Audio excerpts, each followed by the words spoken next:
Naam, tunafahamu ya kwamba tarehe 14 ya mwezi wa pili kila mwaka ni siku ambayo dunia inaadhimisha siku ya wapendanao ama Valentine Day, moja kati ya siku ambazo mara kadhaa watu wamekuwa wanaonyesha upendo wao kwa watu tofauti, lakini muda huu najaribu kuzungumza na Sheikh Diwani, moja kati ya walimu ambao wanafahamu vitu vingi sana. Sheikh Diwani, asalamu alaykum. Wa alaykumus salam wa rahmatullahi wa barakatuh. Sheikh Diwani, nina kitu hapa natamani nipate mawazo yako ama vile ambavyo unafahamu kidini jinsi ambavyo imekaa.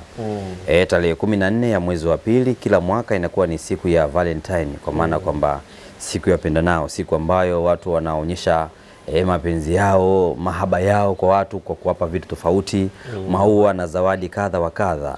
Natamani nifahamu kutoka kwako, ni uhalali upoje kwenye dini ya Kiislamu kuelekea kwenye hii siku ambapo kwa sasa ni takriban kama siku 11 pekee zimebaki. Karibu. Naam. Ndugu yangu Bwana Nyundo, mimi kwanza niseme katika suala hili la hiyo siku inayoitwa Valentine, kwa maana wakitafsiri wasemaji wa hiyo siku ya kwamba ni siku ya wapendanao. Je, katika dini tukufu ya Kiislamu inasemaje kuhusiana na siku hiyo?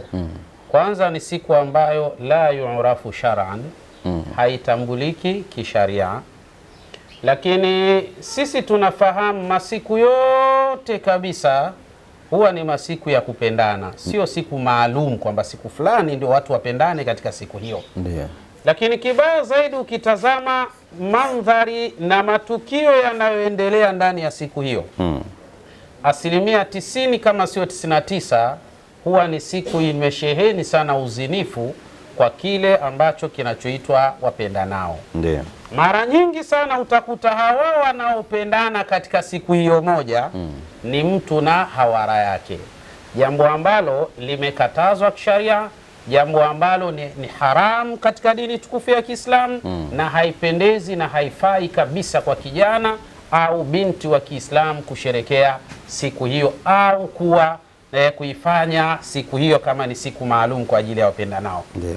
Bwana Mtume Muhammadin sallallahu alayhi wasallama anasema ahbib habibaka haunama, anasema mpende sana mpenzi wako masiku yote na nyakati zote.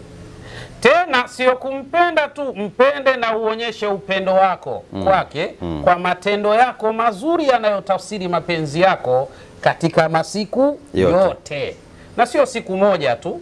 Sasa watu ambao wao wapo katika hiyo inaitwa Valentine, bila shaka wao asilimia 90 ni watu wazinifu, na kwa kuwa ni watu wazinifu basi bila shaka wala wasiwasi kabisa ni katika siku ambayo haikubaliki, hasa kwetu sisi Waislamu. Haitakiwi kabisa watu kusherekea katika siku hiyo ya Valentine. Lakini pia miongoni mwa vitu ambavyo huwa tukiviona sana katika siku hiyo, watu huwa wanavaa mavazi mekundu. Aswa. Haya mavazi mekundu maana yake ni nini? Siku zote asili ya haya mavazi mekundu maana yake ni nini? Isharatu ila umurin shaitaniya, ni ishara ya uwepo wa mambo ya kishetani, yakiwemo masala ya zina, masala ya mambo ya hatari yanatokana pia na zile alwan, hizo rangi ambao wao wanaita rangi za mapenzi. Rangi nyekundu ni rangi ya hatari, sio rangi ya mapenzi. Rangi nyekundu ni rangi ya hatari kabisa, lakini kadhalika inaambatana na matendo ya kishetani. Ndio maana siku hiyo utakuta ushetani ni mwingi sana, watalewa sana, watazini sana, watafanya sana matendo ya ajabu ajabu. Wapo baadhi ya mabinti wataondoka majumbani kwa wazazi wao wakisingizia wanakwenda mahala fulani, kumbe wanakwenda kufanya ushetani kwa sababu ya hiyo siku inaitwa Valentine. Kwa hali hiyo ni haram kwa mujibu wa sharia kusherekea siku hiyo. Nikwambie tu ndugu zangu Waislamu, hii siku haiwahusu kabisa, kaeni mbali nayo. Haiwahusu kabisa na wala msijihusishe nayo, kaeni mbali na siku hii. Hii siku ni hatari sana, kwa sababu siku moja inaweza ikaharibu Uislamu wako mzima katika umri wa miaka yako yote ambao inawezekana ulikuwa katika mstari uliokuwa sawasawa. Achana na hii habari, Valentine haikuhusu wala haina mpango na wewe, achana na so yako hiyo. bali ni wale wasiokuwa Waislamu. Wengi wanaweza kujiuliza hapo, Valentine Waislamu haiwafai, Valentine sio kwa ajili ya Waislamu. Waislamu yao ni hipi? Kipi ambacho ama siku hipi ambayo Waislamu wanatakiwa waonyeshe mahaba kwa wapenzi wao, ama nitumie lugha yao, kwa wake zao hasa? Sawa. Waislamu wanatakiwa kuonyesha mahaba kwa kila mtu. Kila mtu. Yaani kila mwanadamu inatakiwa Muislamu aonyeshe mapenzi yake kwake. Unajua Mtume anasema tabassumuka fi wajhi akhika laka sadaqa. Anasema Bwana Mtume Muhammadin sallallahu alaihi wasallam, kule kutabasamu katika uso wa ndugu yako nayo pia ni jambo bora, na mtu anahesabiwa kama mtu aliyotoa sadaka. Kule kutabasamu, kuonyesha furaha yako.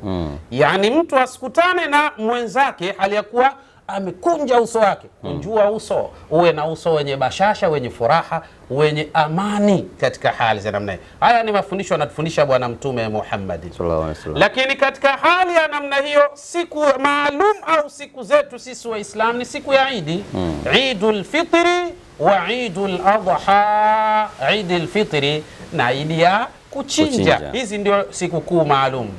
Mmoja ana maneno, ana shairi anasema Idul Fitri yawmul birri nakhtim fihi sawma shahari nalbasu faraha hulal albishri narta'u nalhu nal'abu najri nus'idu fihi ahla al'usri wa nujannibuhu ma'sa ad-durri qad awadana dinul birri an namsahahu biyadil yusri kulmi wana lilmubtarri Idul Fitri Idul birri au yawmul birri. Anasema Idul Fitri sikukuu ya kufungua, yaumul birri ni siku ya wema. Inatakiwa watu kufanyiana matendo mema. Angalia mambo jinsi yalivyo. Siku ya Idi tunahitajika kufanyiana matendo mema. Lakini siku ya Valentine watu wanatakiwa kufanyiana matendo ya zinaa na mfano wa hayo. Hii ni hatari. Lakini katika siku ya Idi nakhtim fihi sawma shahari, tunahitimu ndani ya siku hiyo ile saumu ya mwezi mzima ambao tuliofunga. Lakini nalbasu faraha hulal albishir, na tunavaa kwa furaha mapambo yaliyo mazuri, nguo nzuri za kupendeza ndani ya siku ya Idi, sio za rangi nyekundu, za kupendeza tunavaa ndani ya siku ile ya Idi. Na ndio maana mara nyingi sana huwa tunapenda kusema siku ya Idi ni siku bora sana ambayo inatakiwa tuwanunulie wake zetu, wadogo zetu, dada zetu, lakini kadhalika na hata wazazi wetu mavazi mazuri, kwanza ya stara, alafu mazuri yanayopendeza. Ndo nalbasu faraha hulal albishir. Lakini kadhalika narta'u nalhu nal'abu najiri, lakini lazima tufurahi katika siku hiyo, tuombeane mazuri. Yule ambaye hana tumpe, na yeye ajihisi kama vile ni mtu ambaye naye amekuwa nacho. Haya ni katika mambo yanafanyika katika siku ya Idi. Lakini katika Valentine watu wanapeana maua. Kwa hivyo wewe kumpa mtu maua maana yake ndio nini? Maana pesa, upendo wanasema. Mpe hela. Kama unampenda mtu unampa hela, unampa maua sana nini? Mpe fedha. Muwezeshe katika majambo yake. Ikiwa kama wewe kweli unampenda mtu, lakini unakwenda unampelekea maua. Maua ndio nini sasa? Haina maana yoyote ambayo inaonyesha kwamba mapenzi ni watu kupeana maua. Mapenzi kiuhalisia, mpe fedha, mtu akajikwamua katika mazito alikuwa nayo, huko ndio kumpenda mtu. Mathalani ikatokea Muislamu sasa asivae mavazi mekundu, lakini akaonyesha upendo kwa mwenza wake, whether ni kwa Muislamu mwenzake ama kwa mkewe. Ni kwenye hiyo siku tarehe 14 ambayo sisi tunasema siku ya Valentine. Atakuwa ameshiriki kwenye hii dhambi ama tusemeje? Hapo kuna faslu, yani kuna mitazamo tofauti. Naam. Jambo la kwanza, kama huyu Muislamu alikuwa ni matendo yake anayafanya katika masiku yote, yakaja yakakutana pia na siku hiyo akaendelea kufanya tendo hilo, huyu haisabiki kama mtu ambaye ameshiriki katika hiyo Valentine. Naam. Lakini ikiwa kama siku zingine zote hafanyi hayo matendo, lakini ilipofika siku ile ndio akafanya hayo matendo, ishara ya wazi kabisa mtu huyu kaingia katika hukumu ya wale wanaosherekea katika siku hiyo kwa mtindo huo. Sisi tumehusiwa na Mwenyezi Mungu na Bwana Mtume Muhammad sallallahu alaihi wasallama, tufanyiane, tuonyeshane mapenzi kwa wake zetu nyakati zote. lakini kadhalika tuwajali nyakati zote, na ikiwezekana tutoke nao out kidogo, tukang'arishe macho na nini na mfano wa hayo nyakati zote. Tumeambiwa hivyo na Bwana Mtume Muhammadin sallallahu alaihi wasallam, sio siku maalum eti kwa mwaka siku moja. Sasa mapenzi gani hapa? Yaani mimi niwaambie tu hata dada zangu ambao wanaodanganywa wanaambiwa watoto tunapenda siku moja. Umeumia. Zambi anapata aliyetoa peke yake zawadi, Muislamu ambaye ametoa zawadi tu siku ya Valentine, ama hata huyu ambaye amepokea? Ambao wote hawa ni Waislamu. Wote ni Waislamu. Mtume sallallahu alaihi wasallam anasema arrashi wal murtash fi nari, mtoa rushwa na anayepokea rushwa wote motoni. Maana yake anayetoa zawadi siku ya Valentine kwa maana ya Valentine, na anayepokea zawadi siku ya Valentine kwa maana hii ni zawadi ya Valentine, wote wamefanya makosa makubwa. Sinashindwa kusema kwamba wote motoni, sisemi hiyo lugha kwa sababu mimi moto siumiliki wala similiki pepo, bali nasema wote wamefanya makosa makubwa kabisa katika hilo. Naam.